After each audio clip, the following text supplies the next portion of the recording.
अनंत कोटि ब्रह्मांड नायक राजाधिराज सच्चिदानंद सद्गुरु श्री ब्रह्म चैतन्य महाराज की जय। श्री राम समर्थ। 8 अगस्त। संतोष आंतरिक सुधार की निशानी है। क्या गृहस्थी और क्या परमार्थ, दोनों में कुछ संयम और बंधन का पालन करना ही पड़ता है। मन में सदा राम करता भावना जागृत रखो। शोक, चिंता, भय, आशा, तृष्णा ये सब राम को कर्ता मानने से जाते रहते हैं। तो जब तक अभी ये नहीं गए हैं तब तक रोग बना है ऐसा समझो। इसलिए आज से इसी क्षण से नाम में रहने का निश्चय करो और राम करता है यह भावना दृढ़ करो। जब कोई हमें अच्छा कहता है तो उतनी देर के लिए अच्छा लगता है, तो क्या उसे सच्चा संतोष कहा जा सकता है? जो प्राप्त होने से फिर और कुछ प्राप्त करने की इच्छा नहीं होती, वह होता है पूर्ण संतोष। संतोष आंतरिक सुधार की निशानी ही है। उसे पाने के लिए गृहस्थी छोड़ने की जरूरत नहीं है। गृहस्थी छोड़कर कहीं भी कितना ही दूर चले जाओ, उसकी याद आती ही रहती है। मतलब वह वैसे सहज नहीं छोड़ी जा सकती। वह छूट सकती है तो केवल एक राम कहने से ही।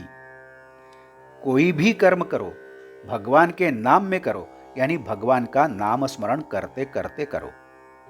ऐसा करने से संतोष होता है और मनुष्य सुख दुख के द्वंद्व में नहीं उलझ जाता। जो अपने खुद का उद्धार कर लेता है वह सच्चा ज्ञानी, और कुछ नहीं करता वह सच्चा अज्ञानी।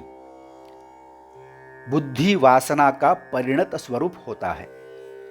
जो बुद्धि बंधन में भी काम करती है वह सच्ची स्वतंत्र बुद्धि, और जो बंधनों की उपेक्षा करके मनमाना आचरण करती है वह स्वैराचारी बुद्धि।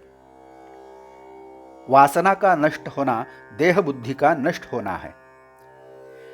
गृहस्थ विषयों को नहीं छोड़ सकता। विषयों के प्रति उसका प्रेम उसके रक्त में इतना भीग गया होता है कि उसे निकालने के लिए सूक्ष्म अस्त्र चाहिए। नाम अतिशय सूक्ष्म अस्त्र है। नाम लेने से विषयों के प्रति हमारा प्रेम नष्ट होगा।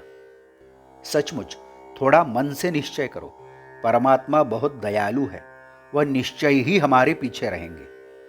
दोष न देखकर जो अपनाता है वह सच्चा दयालु होता है। भगवान अत्यंत दयालु है।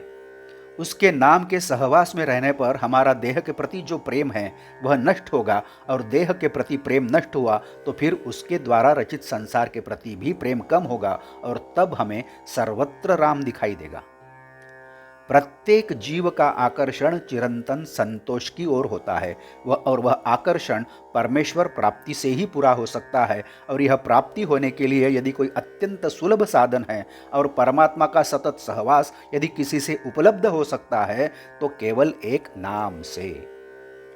जो नाम को हृदय में अखंड धारण करे उसे सर्वत्र परमेश्वर ही दिखाई देगा।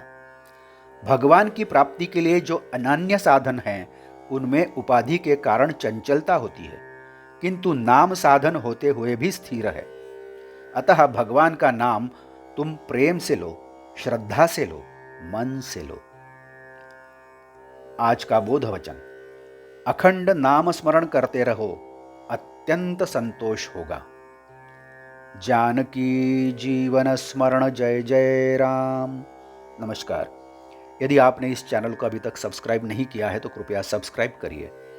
इस चैनल को सब्सक्राइब करिए, लाइक करिए, शेयर करिए, कमेंट्स दें। बेल आइकन दबाना मत भूलिए।